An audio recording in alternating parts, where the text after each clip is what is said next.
I'm Community Support Manager at Volunteer Centre Sutton. I've been here since last July, which is probably why I haven't met all of you so far. But yeah, really looking forward to chatting to you about this project today. Jane, do you want to go next? Yep. Yes. So I'm Jane Cochrane. I will be project managing this project of the Community Volunteer Squad.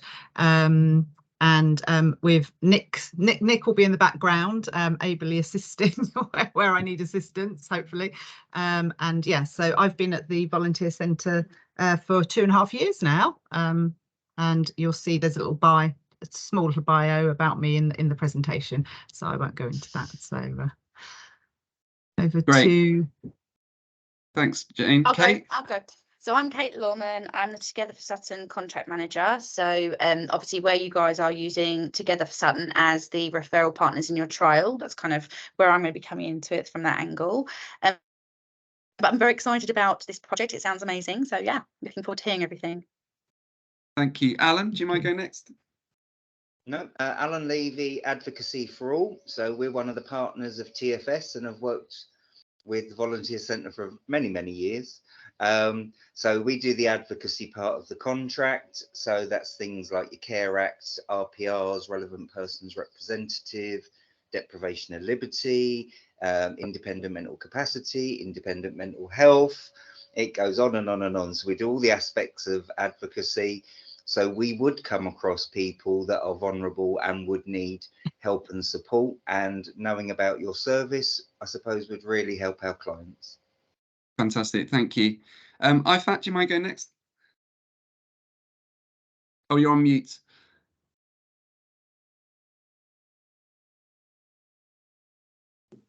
Oh, there we go. Hi, I work for Citizens Advice Sutton, based in the Wallington office. I look after our contact centre.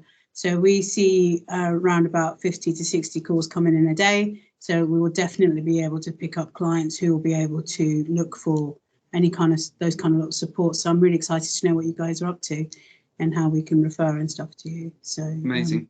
Yeah. Thank you very much. Megan? Hi everyone, I'm Megan. I'm the very new Community Support Manager at AGK Sutton. So I haven't met any of you guys, but it's lovely to meet you.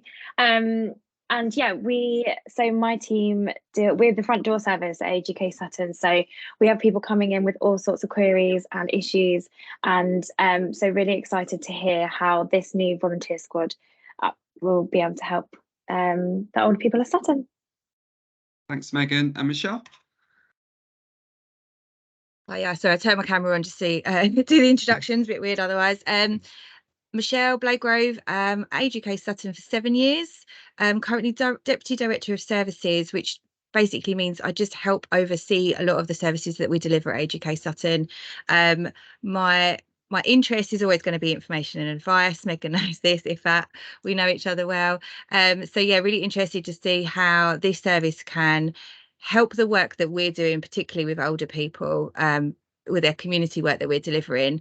So yeah, really excited to hear what you've got to say today. Amazing. Thanks, everyone. Lovely to meet you all. Right, I'm just going to share my screen and hopefully we'll be able to explain all.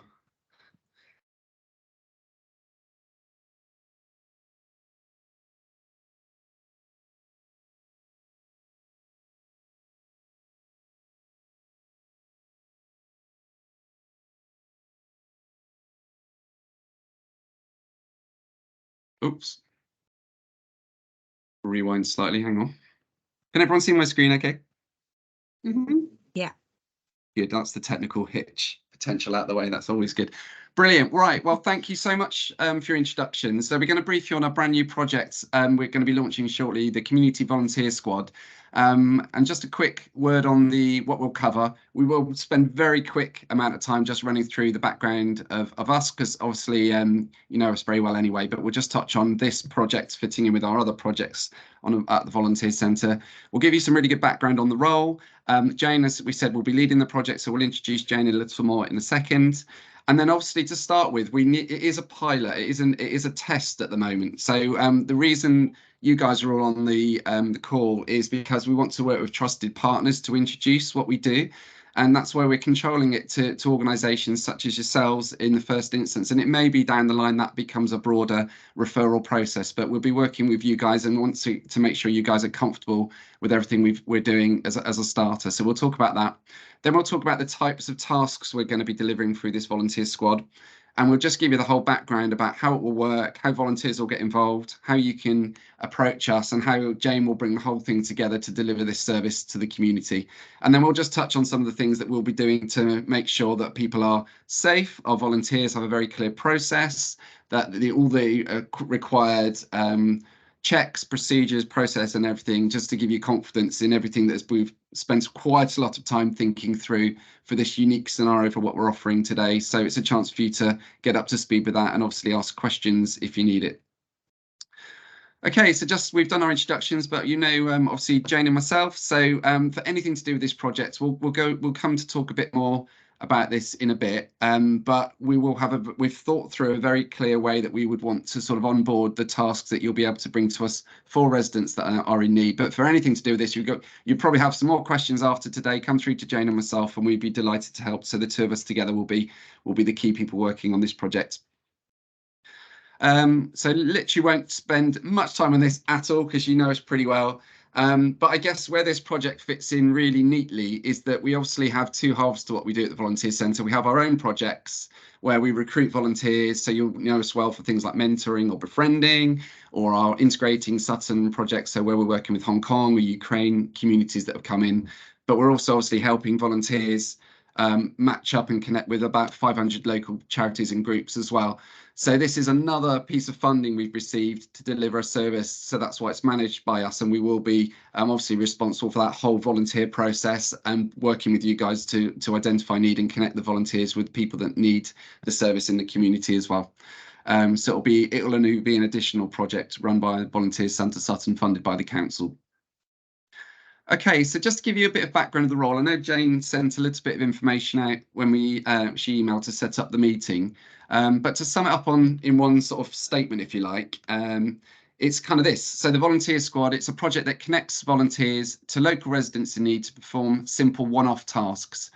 And this will be potentially quite varied, and it could be simple handy person tasks through to simple deliveries and collections. So not complex activities, but something where somebody might be in a situation where they have some sort of need. It's very difficult for them to deliver it themselves, and we'll be able to bring someone in who can support them to do it. There's no commitment on time on our volunteers. So the way it will work is we will train and process volunteers to be ready to act, but we'll then attract people to different tasks by posting regularly about the things that might be available. So for example, Jane might be saying, next Tuesday we need someone to deliver something from A to B, or a particular task next Friday, and then volunteers can step forward and say, yeah, I can take care of that one. So our idea is that we'll build up quite a big pool. This squad will be quite a big pool of potential volunteers, and then we'll post tasks that they can then be attracted to. They can choose the ones they want to go ahead with, and then we'll match them up through a WhatsApp group and take it from there. So hopefully it should work in quite a flexible way. So it will be great for volunteers that have some time on their hands. They're never quite sure, it isn't a regular commitment. It's an as and when, which really suits some people that want to volunteer on an ad hoc basis, which is great. Okay, so let's just click through. Okay, so just a bit about Jane. Jane, do you want to cover this one off? Yes, certainly.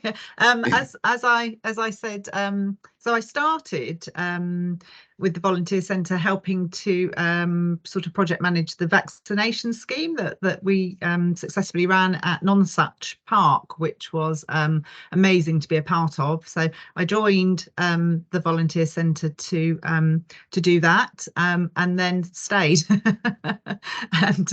and so part of my week is spent. I'm the fundraising bid writing officer. And the other part now will be helping to project manage this project.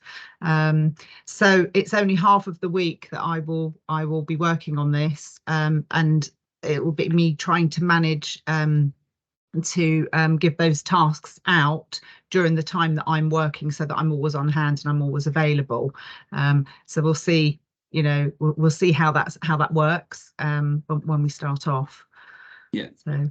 Yeah, and we'll come to that. So basically, we have got that will be part of working with you guys is to work slot in. Effectively, we'll be booking at some point these tasks in, so we need to just be mindful of how we do it so that we can give it a time when they've got the proper support, the volunteers have got us in the office to support, etc. So yes, there's some timings to be aware of as we progress, so that's all good. Okay, so yeah, we talked about, so you guys are our initial pool of partners as part of, you know, Together for Sutton. So this is really just a way that we can really sort of get this up and running and to test it. And obviously you're all working with people that will definitely have you know, a potential need for this service. So we do need to, so we'll talk about how you can refer to Jane and how we can take it forward from there. And as I say, it might be that we in future then look to expand this out, or it might be that we're getting such great numbers or the right type of opportunity to help from you guys that is sort of maintained with this group. So at the moment, that, you know, let's see how it goes, and hopefully you know, there'll be some great support offered to the community through people such as yourselves referring to us. So that's how we're going to kick things off. Okay, so it's quite a broad service. So often a lot of our projects are very, very specific about what they do, whereas this is quite the opposite. It's potentially quite broad. And I think what we've tried to do is to give you an idea and to help volunteers is to categorise these into 4 very clear criteria. So they are deliveries and collections of items, what we're calling 2 types of domestic service. So that might be some sort of domestic service in the home, external, which would be potentially in someone's garden or outside a property, and then driving in a different way, which is where you might be giving a lift to a client who has no other way of perhaps of getting to a medical appointment or something like that. So we categorise them into 4 clear groups, and just to quickly run through those. So deliveries and collections would be, again, if someone is in need and for a particular point in time isn't able to collect something important or deliver something important, or perhaps pick up a prescription for them, or collect a parcel, for example, from a post office. So that's a very straightforward sort of delivering a collection. Nobody else is in the car, and it's just a need in a point in time of collecting something or delivering it for them. The internal task is, I guess, coming back to that sort of general handy person header, if you like, is potentially small repairs, changing light bulbs, curtain rails, blinds, mirrors, shelves. You get the general idea. It's simple things. It's no professional service at all. Technical repairs, which are very simple to potentially our volunteers, but might be quite difficult because of circumstances that the resident finds themselves in. So larger tasks might be moving furniture, flat packs, assembly, repairs, again, turning a mattress or something of that nature. And then safety related tasks could be simple fitting of smoke alarms, carbon monoxide detectors, and then energy efficiency tasks. So for example, the council potentially will fund us for our volunteers to fit reflective panels behind radiators or draft excluders to help residents in the home in a different way as well. So that's the type of thing we're categorising as smaller domestic internal tasks that might come up. So external factors, and again, these are all we need to remember these would be one-offs. We're no way would be providing someone every week to mow someone's lawn for a whole summer. It is someone with a particular time, may have been in hospital, for example, has come out, and there's obviously a need to clear a garden, to mow the lawn until they can get themselves back in a stable position potentially. So simple, you know, some elements of gardening, perhaps jet washing, if that was a service that was particularly of need, or major, you know, sorry, not major, minor outdoor repairs, fences, gates, decking, or something of that nature. So the simple stuff around the garden or outside. And then finally, driving with clients in the car. So these are one-off trips to hospitals, doctors, any sort of health-related venue. And there's a particular, when we look very closely into vetting for all of these categories, this is one which has a very particular set of criteria, which we'll come on to talk about. But obviously there are various things that we will want to ensure safety around the car itself, the driver, and also different vetting process for someone being in the car themselves going to a health institution, which is something that DBS stipulates as well. So that we've grouped those 4 together, which has enabled us to look at the vetting for all of them, and to also to give a really good flavour to you guys and to the volunteers, and to tailor our processes accordingly, I guess. Okay, we'll cover off sort of the process behind the scenes, because as you imagine, there's had to be a lot of different things we've had to fix through. So we'll try not to send you all to sleep with showing you all of those, but we sort of want to make sure you understand the rigor that we've gone to obviously deliver something like this, because there obviously is a huge amount of variety and a lot to think through. So all of the tasks we've described, we've been in very close contact with our insurers at Volunteer Centre Sutton, which is QBE, and all of the roles described in the 4 categories previously are all fully covered by our insurance. And there are some key exclusions. And so if anyone was thinking of sending any welding jobs to us, and bad news is that's on the exclusion list. But things like, this is the type of thing which is obviously out of scope. And I think it's really important that, again, when Jane will manage this, is there, it is very much simple one-off stuff.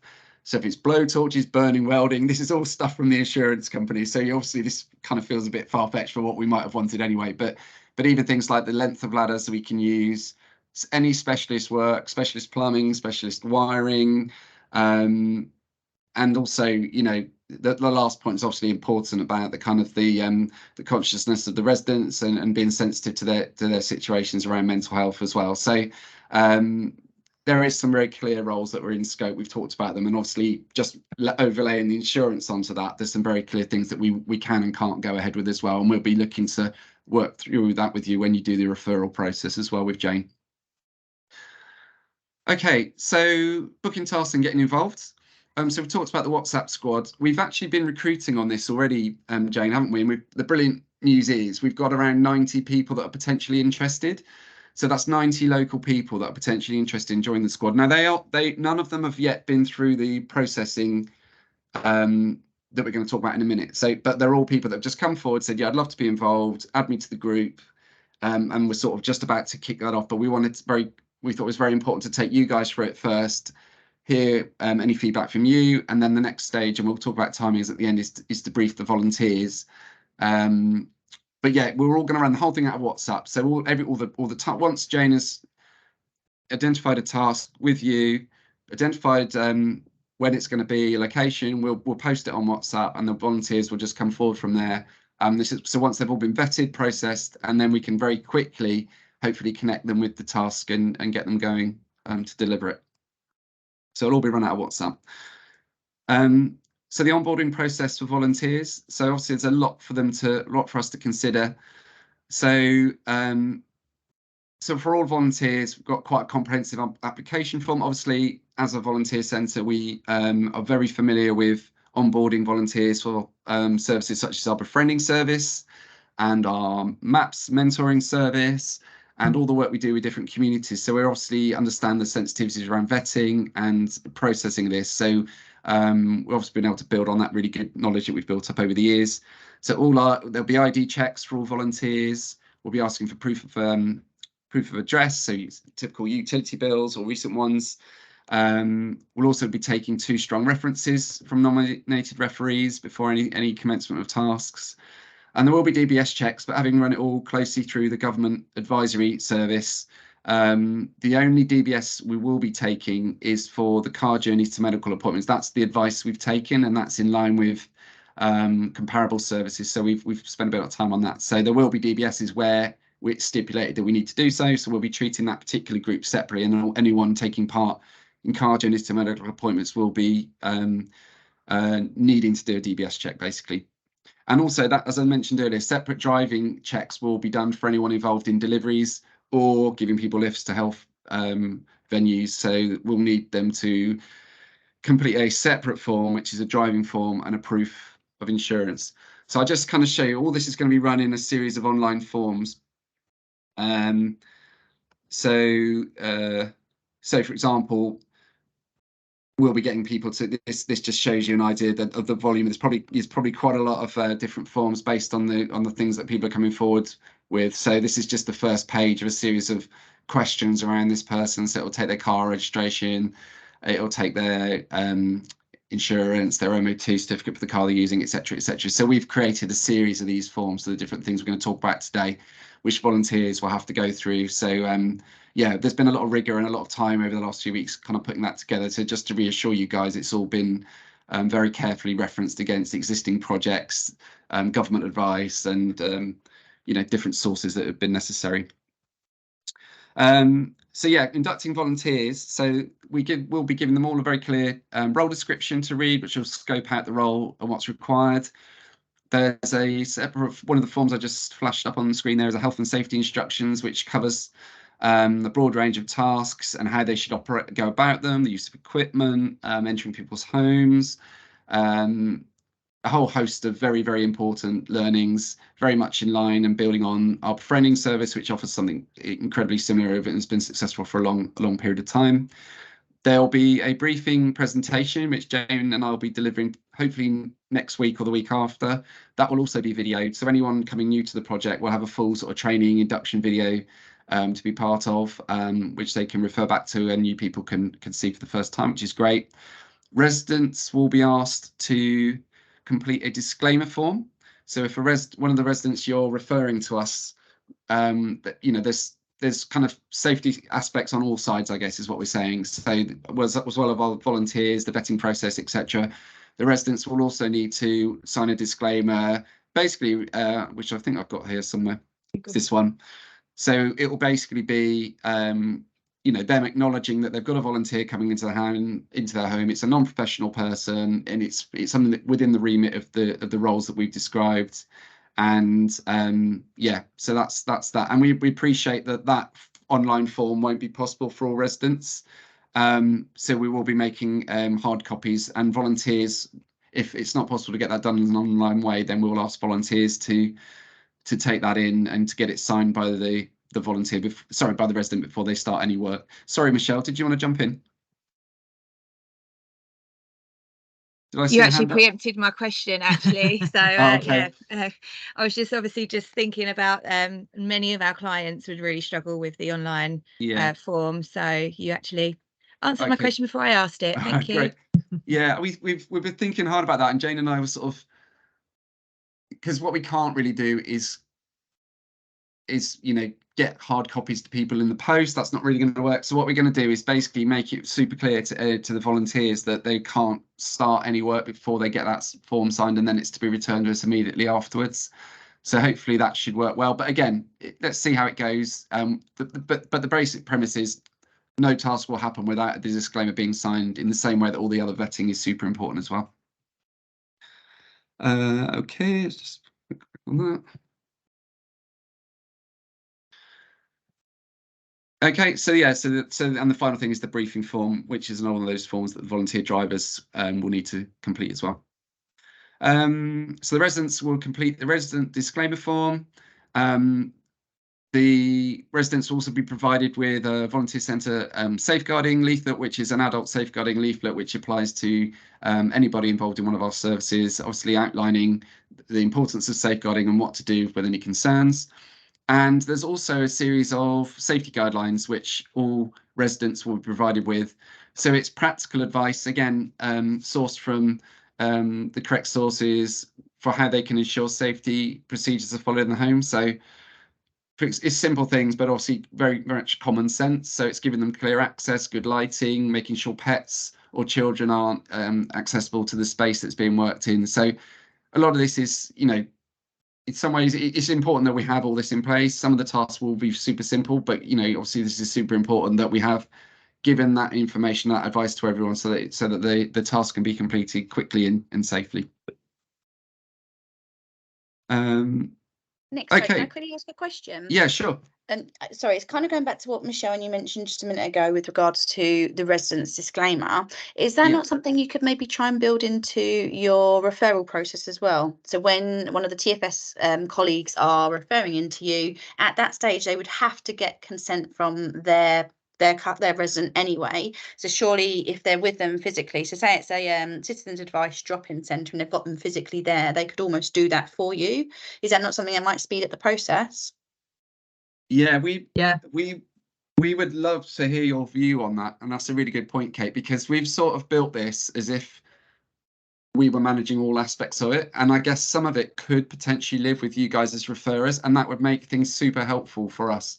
I mean, I can't speak for everybody else, but as the kind of TFS person who oversees everything personally, I think that's how we should be working as partnership anyway. I know that we're still waiting for a big TFS induction where everybody gets brought into that identity, and we're waiting for that still to happen in due course. But I personally think that we should be able to do that somehow within the referral form. Alan, what do you think? And obviously Michelle and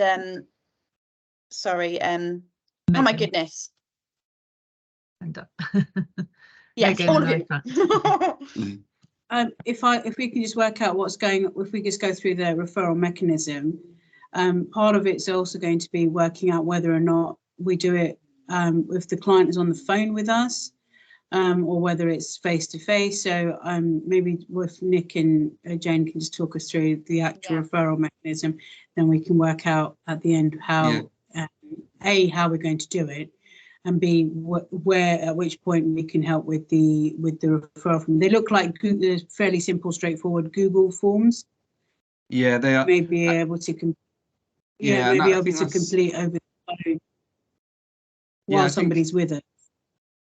Yeah, I think that's right. It's with what we tried to do, what we'll need to do though is the resident will need, it'll probably be the resident to say yes. So the online form has an opportunity for them to say, I understand and I've read all the content of this disclaimer. That might be difficult over the phone because in effect, if you're filling it on behalf of them, we've got like, it's a digital record of basically almost the signature basically. So if they've completed the form, they've ticked the approved box, we've got a digital record of when it was signed effectively. And if they have the hard copy, they can sign it. The problem with the referral on that one is getting either a signed hard copy or a completed online form, which might be a challenge in some instances. So that's just a sort of thing. Nick, you could probably just so I add think a maybe box. it's working. Sorry if that gone. So I was just going to say, if that's it, once we go through with the actual referral process, then we can work out how much we can support or not. Yeah, I guess. And I think you could, in theory, with that, you could have the box where they have physically ticked it to say they are giving permission, and perhaps add an, I don't know how easy it is to amend the process, but add in an extra box which says the referrer has ticked on behalf of and read the you know, the consent kind of definitions, etc., terms and conditions to them, because then that might also work. But again, I think if that's right, we need to look at the process before we can really comment. But I think it's doable. Yeah, that would be really helpful. I'll just quickly talk about the referral process, but I'll actually show you the form that we want you guys to use, and you can tell us if it's sort of that makes more sense. Can you still see the screen? Okay. Yeah. Yes. So the referral process.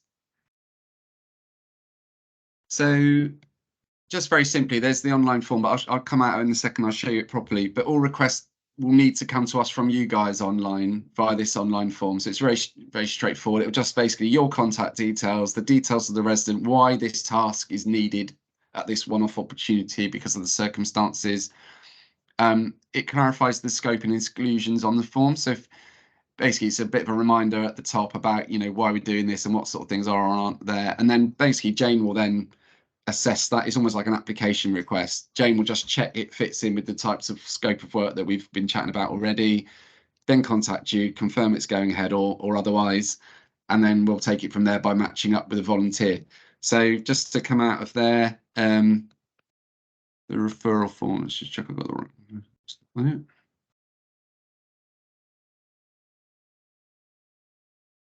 There's a lot of forms, as you can see. Bear with me. We're trying to make it as simple as possible, but covering everything at the same time.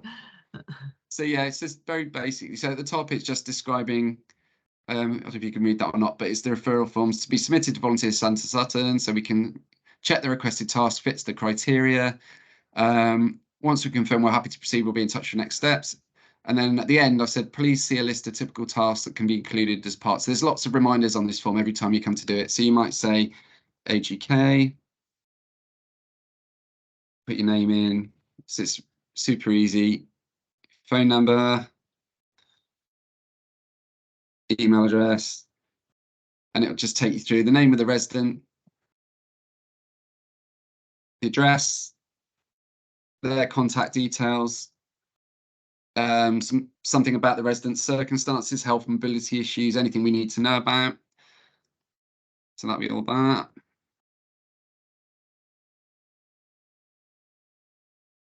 Then a description of the task. So that'll just be simply, you know, someone's come out of hospital, they've got a window they can't close because they can't, you know, mobility issue or something. We need someone to pop round and whatever. Then this point at the end is about tools and equipment.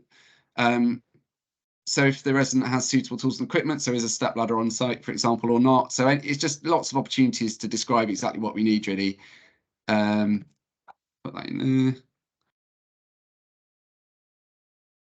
And then a reminder of the typical tasks, those 4 groups of things that we're looking for. Reminder of the exclusions. So before you get to submit, this is just a reminder before you press the submit button before it comes to us. And then this submit. So this is just to clarify that that will then go through to Jane. On Jane's email is there. If you want to ask me more questions about filling in the form or whatever, press submit, and that comes through to us. And Jane will be obviously monitoring that on the day she's working. So it's fairly simple. All of you will have access to this form. It'll be the same form for everybody.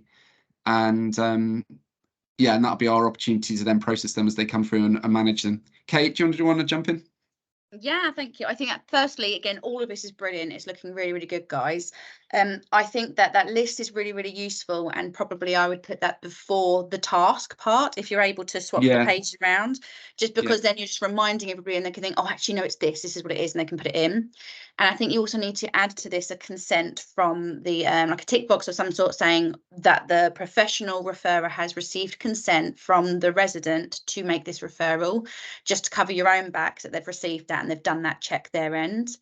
And at the same stage, you could then actually get their disclaimer as well, saying at the end they have also done the chat. So I just think firstly, you definitely need to confirm that they've got consent to make the referral. And then just maybe if everybody else agrees, you could add in the section around the disclaimer being signed. Yeah, thank you. That's a good shout. Michelle, did you want to jump in? Yeah, so I just wanted to check. So within the referral form through to you, Jane, just thinking about the way our service works, we have multiple staff working over different days in the week. We've got volunteers that maybe only come and do 4 hours a week. What would be the next step? Because I heard you mention that you'd contact us back. Are we then to get back in touch with the clients who kind of negotiate when this will happen, or is that you guys are doing that? Because I'm just thinking the way it would work for us is you might not be able to talk to the person who made the referral perhaps for another week. Yes, I think in our thinking was that once we've had the referral from you and I've said to you, yes, this is fine, that I would then get in touch with the resident to organise it with the volunteer, to obviously get the volunteer and sort out dates and times for them. So yeah, the I think longest, that's what we thought. Yeah, I think I'm just trying to think the longest it would be, I suppose, if you put the referral in on a Friday, it would never be a week. Yeah, it wouldn't be a whole week that you'd be waiting. It would only be. You wouldn't be waiting to talk to us again before you speak to the resident themselves. You'd be taking that referral form and then contacting the resident directly. Yeah, if you've put it through to us and we're happy with it, we don't necessarily need to come back. Jane would obviously send a message saying we're going ahead with it. You might, whether you pick that up or not, Jane would still be able to go through. Otherwise, I think if we have to come back to you guys to sort of second approve it back, exactly. If you like, it's just going to really slow the whole thing down. Overcomplicate it. Yeah, no, I was just checking that because I wasn't sure, but that sounds great to me. Thank you. Great. Alan? Few questions around eligibility. Feedback from you guys to us around quality of referrals. If it's not your service, would you signpost? Does it come back to us? Because we're not going to have much time to do that. If we've referred someone, we want to move them on to you to contact them. Will you have any bilingual languages or different languages as part of your team? And eligibility, back to that one. Yeah, I think that's a really good question about what happens if we don't go ahead and what happens to that person next. And I guess that's one for us to discuss, because I mean, we get a lot of inquiries at the Volunteer Centre anyway for all sorts of things that are often quite out of scope of what we do, and we always do our best to signpost. So we have a fairly good handle on which organisations to refer people back to anyway. And obviously, we're working with a lot of organisations right now. So I guess. So my other thought, just jumping in there, just to add a little bit more, Nick, was so. Would we be referring to TFS through the main switchboard, through the hub to be triaged, and then it comes from there, or would we come direct to you?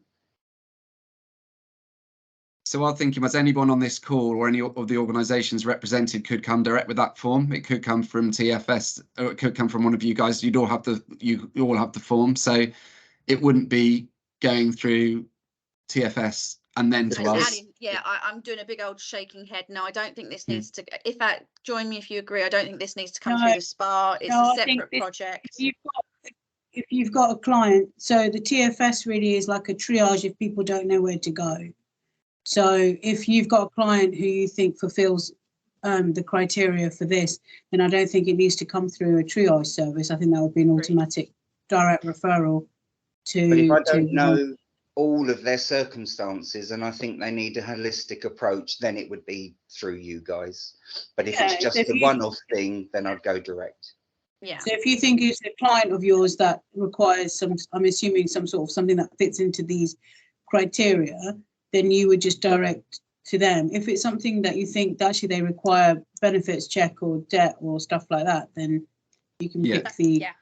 That would be a normal standard internal referral in essence, wouldn't it? If you were doing an inquiry to Citizens Advice or to another partner. But yeah, as far as I can see from what Nick's just shown us, and Jane, this is an online form. So once you ping it off, it's going to go straight to them anyway. It doesn't need to have SPA involvement or any of my approvals. This is between you guys. Yeah. Okay. But the data would be really useful, Nick. Yeah.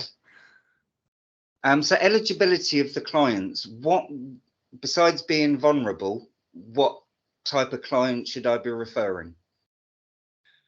So this is an interesting one as well, because I'm not going to be able to give you an easy answer for that, because there's an element of kind of like, the whole purpose of this is there someone in need that for some particular circumstances, whether it's mobility or for some health reasons, for a short period of time is unable to deliver some sort of basic activity in their home, then as far as I'm concerned, they potentially could qualify.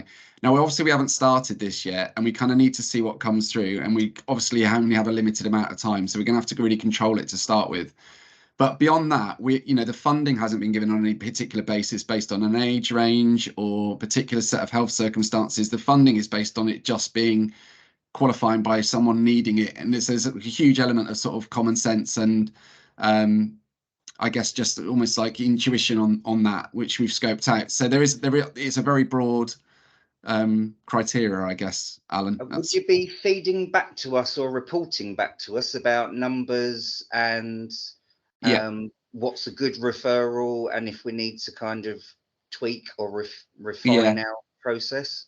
I think what we'd like to do is, once we get up and running, is to maybe have a monthly catch up, month 1 in, month 2 in, and just all chat. Everyone who's been involved in referring, we can feedback. And the beauty of using all these online forms is it's all automated. We'll know who's been sending, how many referrals from each organisation we've had.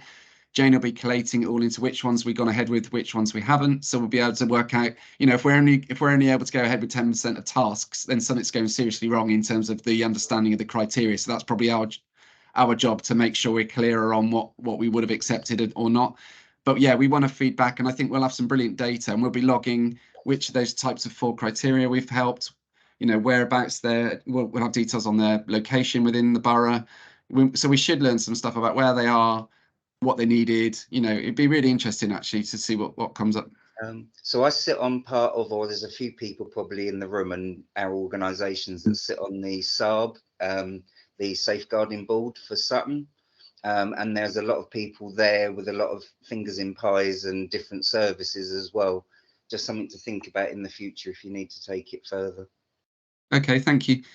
Yeah, okay, that's great. And then your point about the bilingual and the any languages skills. Yeah, we've already got on the group a hugely diverse group of volunteers anyway, because we've approached different people that have worked with us for different projects. So we've got, although we haven't processed them all yet in terms of their application to this, we know we've got them, we know they're interested, and already I know that there's lots of different groups and ethnicities and language skills in there. So I'm sure once we get going, Jane will be able to say, actually, I know the perfect person for you, because she'll be, some of this will Jane, there'll be a manual element to this, and Jane will automatically sort of know people to go to. And agree, Jane? Do you think we just absolutely, yes. I guess once we've got the volunteers checked, and I've got all their details, it will give me more of an insight into exactly who we've got out there to help us. Yeah, that's great.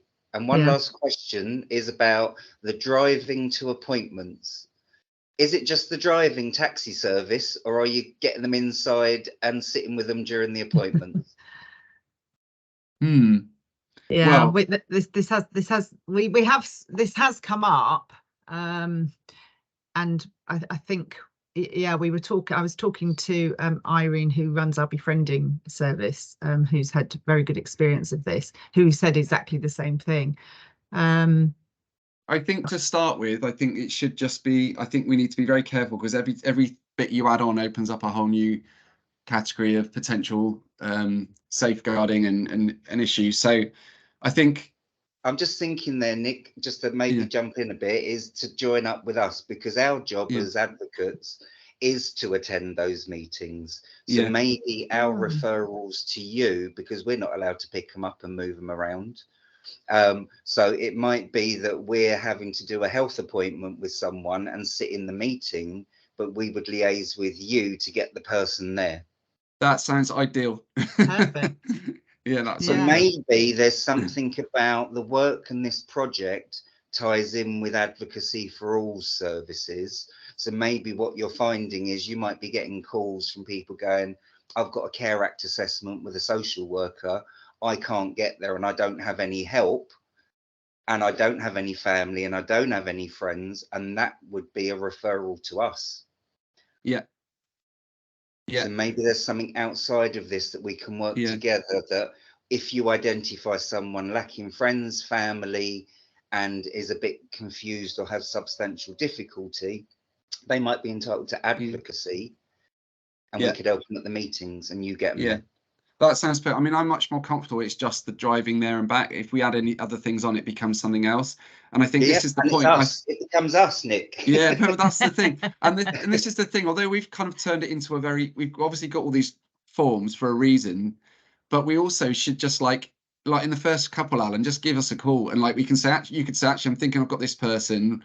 You know, it might be that a quick 5-minute conversation about them to start with, and then do the form is probably good, because we're still learning, and we still sort of but these collaborations I think are absolutely brilliant, and that's how this whole thing's going to work the best. So this today's been really useful already, just to sort of hear that sort of thing. So I think we've had to sort of shape it from a blank piece of paper to over the last 6 weeks, and this is really good. So let's carry on chatting, I think, and especially to begin with. Megan, sorry, you've been hanging on with a question. That's okay, thank you. So first, it all sounds great. Thank you so much for laying it all out. So it was really easy to understand. I just have a couple of questions around the one-off nature. So it was more what kind of things you guys might put in place to make sure that it doesn't become more regular. Is that going to sit with us, the referrers? And it was just sort of in with that is, if someone wanted their mattress flipped sort of next week, and then in 6 months' time or a year's time, they wanted their mattress flipped again, would that be okay? And sort of what kind of things do you have in place for that? Yeah, so it definitely is one-off stuff. And I think we have to be, so between us, we have to think, do they have does it fill the criteria of a particular need at a particular point in time? And I think if someone, if it was 6 months apart, and I think, again, we felt like, well, there's a particular reason why this service is the only one that can deliver it, and it is something that isn't become regular, then I think that's absolutely fine. But if it's something that could be delivered by, is something they're going to be doing all the time, mowing the lawn, it has to be linked to some point in time when they can't deliver that. So, and again, it's like part of your judgment as a referrer, thinking, does it fit that, or is it a resident in need? Is it a one-off because something's happened to them or in a particular situation at that point? That one about every 6 months or something every year, that might be okay. And it's something to probably just put through. And Jane will probably say, actually, that is something we can cater for. And it might be dictated to as that's not as urgent a one, but it might be that we could fit it in based on whatever's going on. So I think that could be something that could be considered. But anything that's more regular than that, or is something that which another provider would be more naturally able to do, I just think wouldn't be right at all. So a gardening service, we're definitely not, but it might be that for one particular point in time, because they've been in hospital for 6 weeks and because their garden is just too much to manage, that one visit would really help get them back to where they were before, or something like that. Does that make sense? Yeah, it does. I just Yeah. had one more question. Yeah. I just wanted to ask about the fact that they won't be able to help people with dementia, and whether that was maybe something you'd look at in the future, or that's just not going to happen. Well, mainly that was listed on, it's just because it was the insurance. So we have to obviously buy by our insurance, which covers our volunteers doing any project we've got. So the insurance policy covers all of our volunteer projects. So it's a single policy. But when we referenced this particular project against it, that was something that came back as something that we just couldn't go near. So it could be something we'd look at, but we probably need to change the policy or pay for an additional element to it. So for right now, for starting, it's not possible, but it doesn't mean that the policy couldn't be changed to include that. It might just be a small premium or something to include it. And also it was also, we were trying to think about it from the volunteers' point of view as well, sending them into a situation like that when they're not really trained, you know, to necessarily deal with what they'd have to deal with. So it was that sort of side of it as well. Yeah.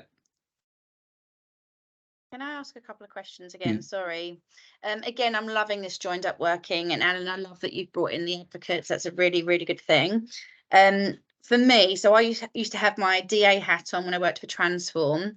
So firstly, with regards to languages and barriers to languages, if you needed any other kind of volunteers, I know that Transform as another partnership to have lots and lots of different speaking volunteers. It might be that they're also interested in doing volunteer work for you. So that's one thing I could explore if you wanted. They often have to have a really wide variety of different speaking languages, simply because of the cultural issues around DA. So that was one thing I wanted to mention. And then second was actually around the DA element of things as well. So I think I mentioned, I don't know if it was you, Jane, or Anita herself, but it would be really useful for your volunteers to have Ask Me training with Sutton Women's Centre, just in case there is a disclosure of some sort of safeguarding concern or DA. And if they don't have that training, which isn't a problem, it might just be that we need to maybe have some sort of process in place that if something is disclosed, because often in these situations, people start talking, they open up to the volunteer perhaps, you know, is there a process to then make sure that they're safe afterwards, along with the safety of the volunteer as well? We don't want them walking into a situation where they could be vulnerable. Yeah. So I'll just quickly, no, super important point. So we've just, I won't go through all of this in great detail because this is more from the volunteer perspective, but just to reassure you guys, so everything has been, all criteria for the 4 categories we've got, it's all been risk assessed. All those documents been run by everyone right up to Anita as the CEO. So that's all been handled. We've also got, we'll be taking through, this is just a selection of our, obviously we do loads of very rigorous safeguarding for, particularly for befriending. So all of this safeguarding work that we'll take volunteers through around adults at risk, forms of adult abuse that may be witnessed, what to do if there's a disclosure, managing a disclosure. So this is maybe something that Kate was referring to, what to do if they've got any concerns. Jane's obviously a coordinator, what to do if there's anything serious, and how, you know, and then to refer them to the volunteer centre's policies around safeguarding, child concern, etc. So all of this will be part of the sort of the training pack. And there may be some outside help, additional we need to help as well. So we hope it's a bit of a balancing act, isn't it? Because we kind of don't want to put people off the fact that it might take a month to train up to get it done. But obviously we have to make sure that, you know, safeguarding is really, really important. And we obviously have learned loads from befriending over the years. So it is very comparable to befriending. So they'll be taken for exactly the same standard as the befriending team. And then also confidentiality, because they might be party to certain information. So it's around protection from the resident's point of view and the volunteer, about not taking information. You know, we don't want them connecting and then meeting up separately to do little jobs for them. You know, that would be definitely not what this is about. It has to be done in a very formal way through us and through you guys. So it's just all of this will be taking them through when we do the training basically. So I just thought, yeah. So I think hopefully that sort of covers a bit of that. Kate. Alan, did you want to jump in with a question? Yes, please. Yeah. So I was just thinking around, so you mentioned something about regular requests and if it impacts on someone's life. So I was thinking perhaps you would be referring to Care Act assessments with the council or to TFS if you're getting regular requests. because it might impact on their quality of life, which would then feed into a Care Act assessment. So they need 2 areas that they can't manage in their life. And you're going to be hearing a lot of things that people can't do. So I just wondered, maybe a Care Act overview training session for your team might then enable more joint up working, generate more assessments to meet future needs. So your one-offs then become managed within their care plans, giving them independence, and then we would get a referral to support them through that process. Yeah, that's something we need to understand better, because that is a point. And I was going back to your question earlier about the stuff that we're not able to do, because we also can be quite time consuming to sort of work out the signposting element of it. So I think we need to think that through, because we could spend as much time helping the people that we can't help, if you know what I mean. Yeah, no, I totally get it. And also the lacking capacity part. So if someone is deemed to lack capacity, it doesn't mean that it's all parts of their life. And if someone lacks capacity around their care and support, it doesn't mean that they can't instruct someone to change a light bulb. Yeah. So just to bear some thought to lacking capacity and who your service is eligible for, I suppose. Yeah, that's really helpful. Yeah, this is brilliant. This is all stuff that, as you know, and when we start getting real world examples, this is going to be invaluable. Because we're sort of I don't want you getting stuck with people, and it's if you're seeing a pattern and a theme, I think the place for them to go is either TFS Hub to be triaged or to the council to have like a care review. Yeah, no, that's brilliant. That's it. I'll leave you alone now. Yeah, no, that's so helpful, because you can imagine how many different types of scenario we've been sort of trying to think through in the last few weeks. So it's like it's great to hear that from your thinking as well, because this is, you know, you're dealing with those people and regularly, and yeah, we all want it to work, obviously, so that's great. Okay, I'm just going to show the last bit, which is just about timings really, and then if you've got any more questions, that's absolutely fine as well. So this is where we've got to. We took Fern Barber, who most of you know from the council, through this process last week. Fern was super happy and you know, keen for us to push forwards, which is great. So today is around briefing you guys. So we've taken you through where we've got to, taking you through the referral process, and then love to hear, you know, it's been great to hear your feedback so far. If you've got any more, that's brilliant. Next week, we're going to, this week, we're then going to be almost explaining the next steps to volunteers and then inviting them to come forward formally to take part in the application process. Then we'll look to brief them and train them next week and take them through it. Then we can start processing their applications. And then in theory, we think that gives us probably until the beginning of June to be able to get the first task actioned, all being well, if there's no curveballs with all of these, which there could be. But we're hoping that's sort of the best case scenario, is that we were able to actually get some volunteers out there doing some good deeds from the beginning of June. So yeah, that's just to give you guys a rough idea on timing. So we do have the next few days, it'd be really great if you do have anything you think of or any questions, fire them over to Jane and I, and we can hopefully go from there. So yeah, that's the deck. Hopefully it all made sense. Thank you for your questions so far. Has anyone got anything else? I couldn't let you down. I had to put my hand up.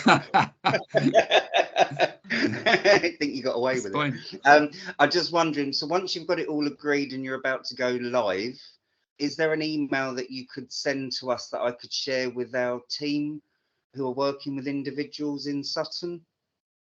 Yeah, so something that just explains the whole context of it and background. Just and one page, something of, so everything you put in that presentation, something condensed to something simple that's easy for all of us to understand, and then I can circulate it through our team. Yeah, we can put that together, no problem. Thank you. Great. Can I just say, really well done, honestly, I love this. I think it's great. So, and I think you just did a really good presentation as well. It was really thorough. So will you be sharing that with us as well?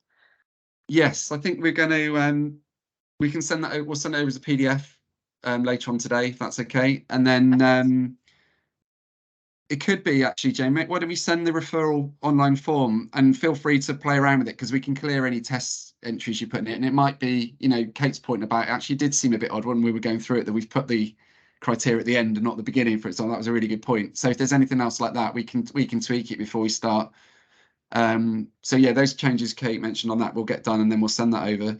And then yeah, have a good look. Let us know what you think, and then we'll be cracking on with those timings, and yeah, hopefully yeah, we can start getting the referrals from you quite soon. Yeah, Well thank done. you.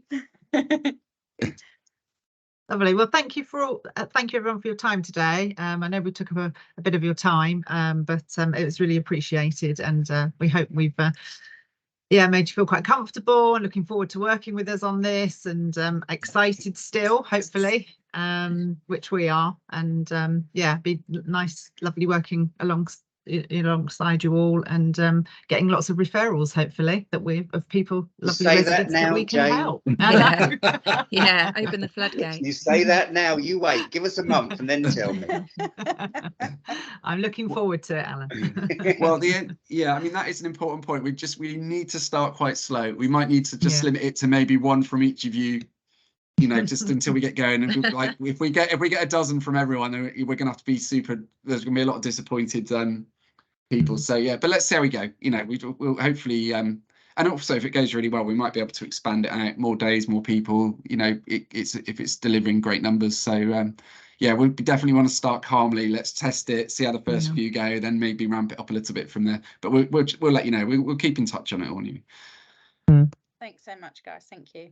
Thank you. Thank you so much. All right, nice to see you all. Take care. Thank you. Bye. Bye.